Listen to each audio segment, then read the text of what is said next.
All right, this is day 3 of Unit 1. We're going to look at extrema and end behavior. Today we're going to figure out what those two things are all about. First, we're going to look at extrema. Maximums and minimums are the extrema. Those are the high points and the low points. So the absolute high point, the tallest point of the graph, is called the maximum. Now, most of the time we're not going to write the word maximum out. We're just going to write the word max. So most of the time you're just going to see that as a max. The lowest point on the graph, if there is a absolute lowest point, we're going to call a minimum. And again, we're not going to write that whole long word out. We're going to abbreviate that to min. So if you see max and min, that's what that means. Now, some graphs have some points that are high compared to other points around it, but it's not like the tallest or the highest point on the graph, and we call those relative maximums.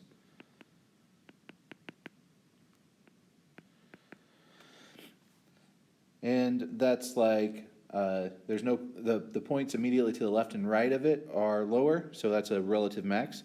And we have relative minimums. So no other point nearby is lower, but there are other lower points. So to help you visualize this, I want you to think of going on a roller coaster. So you go up the big first hill, then you come down, and then you go up the second hill, it's a little smaller, then you go down, then you go up the third hill, and it's a little smaller, then you come down, and then we're done. So this point at the top, before you go down the first big hill, that is the max, because that's the highest point.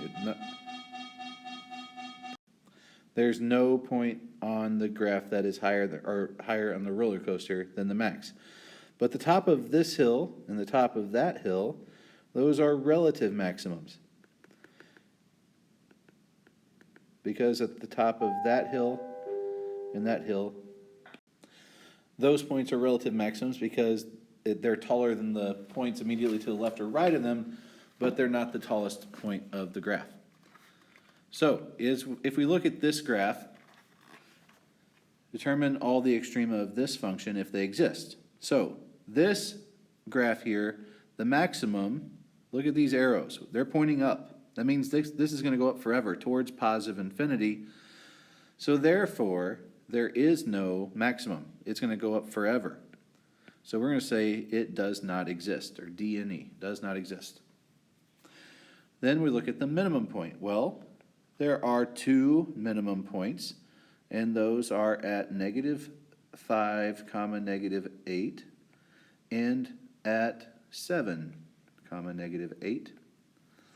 So both of those points are the minimum. And then we have a relative maximum. This point right here, it's taller than the points around it, but it's not as tall as infinity. It doesn't go up as high as infinity. So because of that, it's a relative maximum, and we'd find that at about 2, 6. It looks like it may be a little to the right of 2, but we're just going to go with 2. And then if you look at the relative minimum, well, a relative minimum cannot be the same as the absolute minimum. So therefore, since we have two minimum points that are the only minimum points, there's no relative minimum, so does not exist for relative minimum. Now we're going to look at example 2 here. The maximum, again, for this is going up towards positive infinity, so there is no maximum. It does not exist.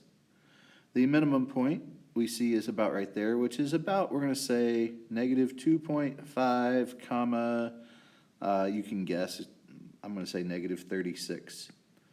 All right. The relative maximum is right there, and it is at 1, 33. And the relative minimum we have right there, and that's going to be at 2, 0. All right, so now let's look at end behavior. End behavior is what happens to the graph as x approaches positive infinity to the right and negative infinity to the left. So, and we say this as x approaches infinity, positive infinity, f of x approaches, that's what the arrow stands for, is approaches. So as f of x approaches infinity, f of x is doing what? Is it going up? If so, then it's going towards positive infinity. If it's going down, then f of x approaches negative infinity. And as x approaches negative infinity, f of x is approaching positive infinity or negative infinity. So let's look at example A. What I would encourage you to start doing for the next few weeks is go ahead and mark your graph, positive infinity on the right, negative infinity on the left, positive infinity on top, negative infinity on bottom. Just as like training wheels to help you remember which way is positive infinity, which way is negative infinity. All right? So as x goes towards positive infinity, so as this graph goes to the right, what is f of x doing? Is it going up or down? And this one is going down. So therefore, it's going towards negative infinity. And as x is going to the left, towards negative infinity, f of x, the left side of this graph, is going up, so it's going towards positive infinity. Now if you look at B, B is a little different. B is a constant graph. So if you'll notice, this graph stays at a y value of -4 the whole time. You could probably guess the graph of this function, the function of this graph, I should say, is y equals -4. And it's going to be y is -4 forever. So we would say that f of x is always going to be -4. Whether it's going towards positive infinity or negative infinity, it's always going to be going towards -4. No matter where, it's always -4. So that is our in behavior of that one. Look at C.